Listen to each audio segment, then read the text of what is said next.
Hello friends, आज हम बाल विकास और शिक्षा शास्त्र में आधारित बहुविकल्पीय प्रश्नों की चर्चा करेंगे जो कि सीटेट के लिए महत्वपूर्ण है। ये हिंदी मीडियम के छात्रों के लिए उपयोगी सिद्ध होगा, ऐसा मेरा विश्वास है।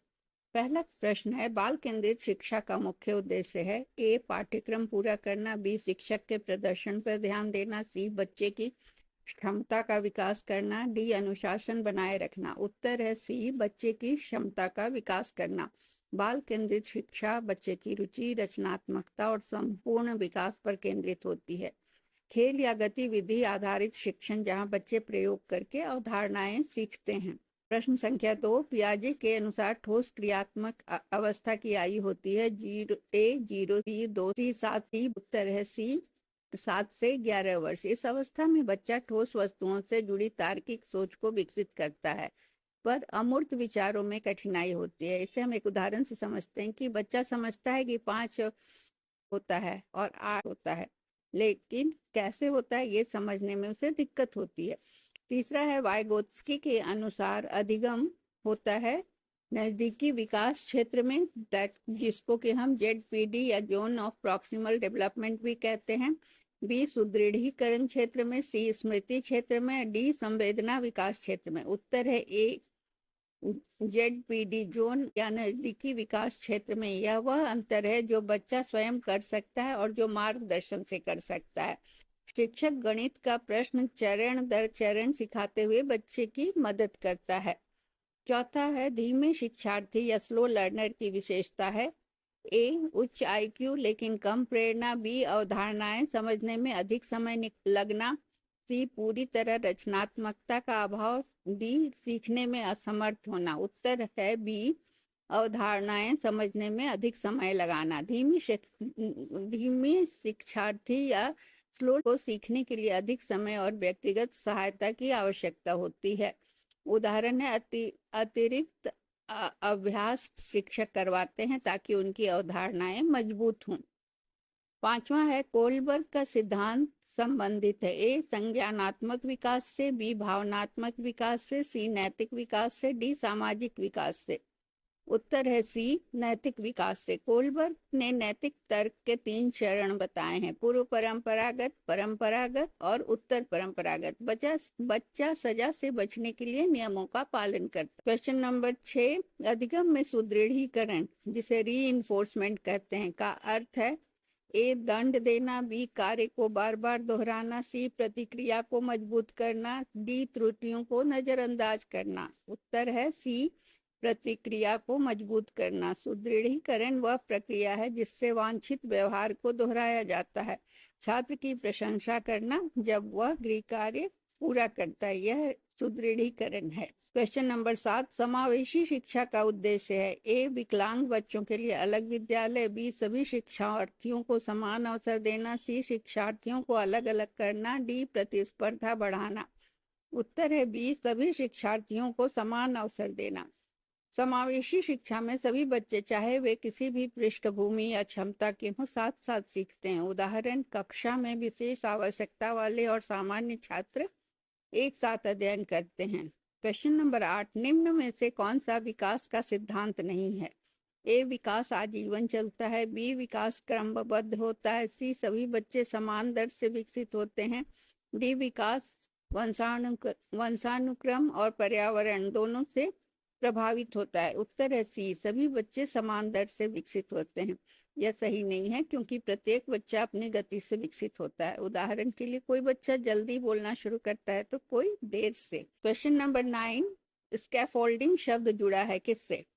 ए जीन पियाजे से, बी BF स्किनर से, सी लेव वाइगोत्स्की से, सी डी जॉन डीवी से। उत्तर है सी, लेव वाइगोत्स्की। स्कैफोल्डिंग का अर्थ है छात्र को शुरुआती सहारा देना और धीरे धीरे स्वतंत्र बनाना। शिक्षक छात्र को शुरू में मदद करता है, बाद में वह छात्र स्वयं प्रश्न को हल करने लगता है। हार्वर्ड गार्डनर के अनुसार बुद्धि है ए स्थिर और मापनीय, बी एक सामान्य क्षमता, सी अनेक और विविध, और डी केवल IQ पर निर्भर। उत्तर है सी, अनेक और विविध। गार्डनर ने बहुबुद्धि सिद्धांत दिया जिसमें भाषिक, तार्किक, संगीतात्मक आदि आते हैं। संगीत में निपुण बच्चा संगीत बुद्धि प्रदर्शित करता है। क्वेश्चन नंबर 11, अधिगम सबसे प्रभावी होता है जब ए वह निष्क्रिय हो जाता है, बी रटने पर आधारित हो, सी जीवन से जुड़ा और सार्थक हो, डी जबरन दोहराया जाए।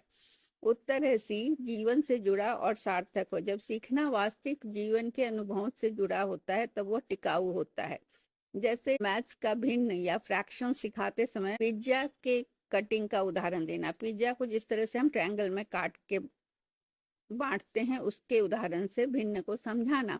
क्वेश्चन नंबर 12, निर्माणवादी कंस्ट्रक्टिविस्ट शिक्षक जो होते हैं वो क्या करते? ऑप्शन है ए तैयार नोट्स देते हैं, बी रटने को प्रोत्साहित करते हैं, सी खोज के माध्यम से सीखने को बढ़ावा देते हैं, या डी केवल पाठ्य पुस्तक पर निर्भर करते हैं। उत्तर है सी, खोज के माध्यम से सीखने को बढ़ावा देते हैं।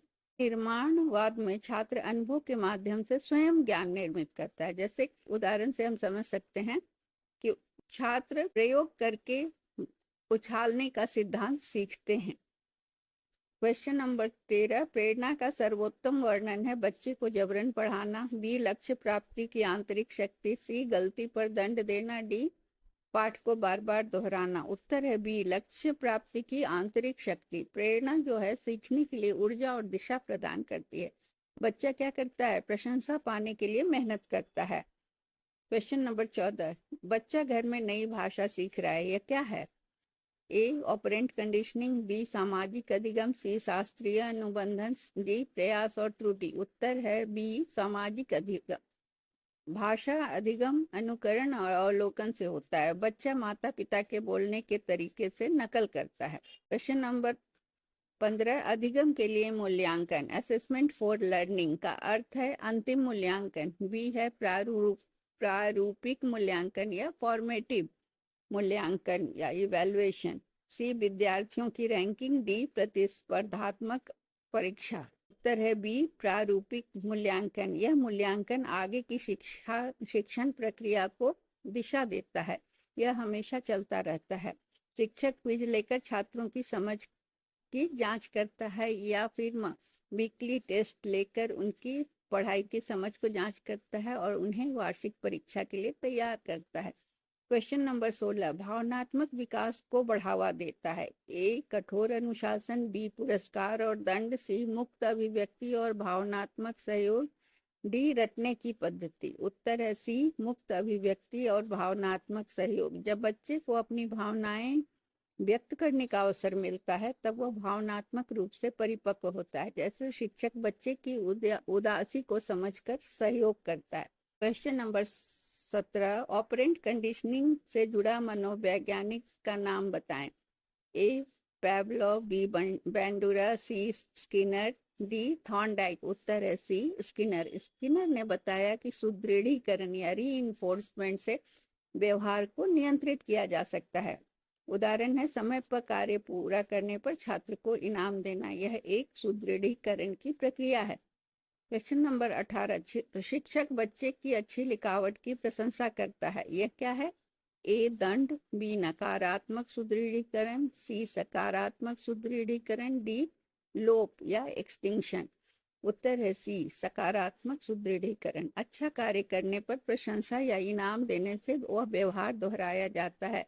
इसलिए इसे जैसे सुंदर लेखन पर स्टार देने से बच्चे सुंदर लेखन के लिए प्रयासरत रहते हैं।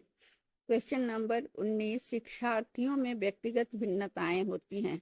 ए वंशानुक्रम और पर्यावरण दोनों के कारण, बी केवल पर्यावरण के कारण, सी केवल वंशानुक्रम के कारण, डी शिक्षक की शैली के कारण। उत्तर है ए वंशानुक्रम और पर्यावरण दोनों के कारण। व्यक्तित्व और सीखने की क्षमता दोनों पर आनुवांशिक और पर्यावरणीय कारक असर डालते हैं।